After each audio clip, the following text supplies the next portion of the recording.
Well, he's a young player that definitely can put the ball in the basket, so we're happy to have him on board. And having another option like him in the backcourt, how beneficial is that for the team? It's, it gives us, again, a guy that can put the ball in the basket. He's young. He can definitely, he can take over the game on the offensive end. You're obviously pretty close with Jason Terry. This is part of business, I guess. What about that and seeing a good friend have to get traded? Yeah, our friendship is, bigger than basketball. So, being able to understand business, he never missed business, and friendships. And so, I wish, Jason was a professional here. He helped a lot on the court and in the locker room, and so I wish him the best in SAP.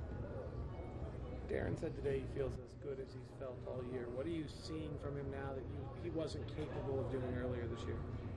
Feeling well as, physically. All-Star break? No, just I think he meant physically, health-wise. Well, All-Star break helps, so I'm glad that he feels great, and we look forward to him, carrying the load, the second part of the season. Is everybody available tonight, the usual starting lineup, that kind of stuff as well? Yeah, same one as the first time around. No changes? Not tonight, no. Okay. Just as far as you got a lot of former Jazz players on your squad right now, is it tough for guys to come into an arena where they played for a long time and had success? You did it a lot in your career. They're professionals when you talk about AK and D. Will, and I think it's been some time. So, but it's probably always nice to come back where you spent a lot of time seeing old faces and have an opportunity to play where you probably had a lot of success. Does pro spending obviously just means you guys are in the luxury tax even higher? Does that kind of reinforce that this season you guys are going for it this season? I don't know where the luxury tax line is. You guys are way above it.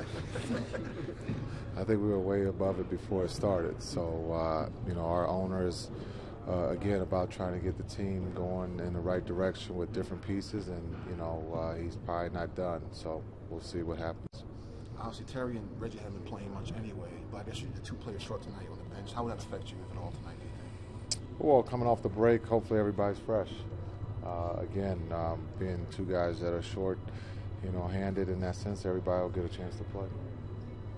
What's the biggest thing you've learned in your first year as an NBA head coach about being an NBA head coach? Patience. You just have to be patient, being able to communicate with your guys, but patience is the biggest thing I've learned.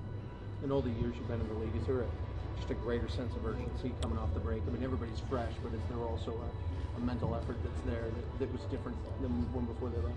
Well, I think the importance of the second half, it's a stretch, it's a kind of a shortened marathon, 31 games left, and we're trying to position ourselves to get the highest seed possible.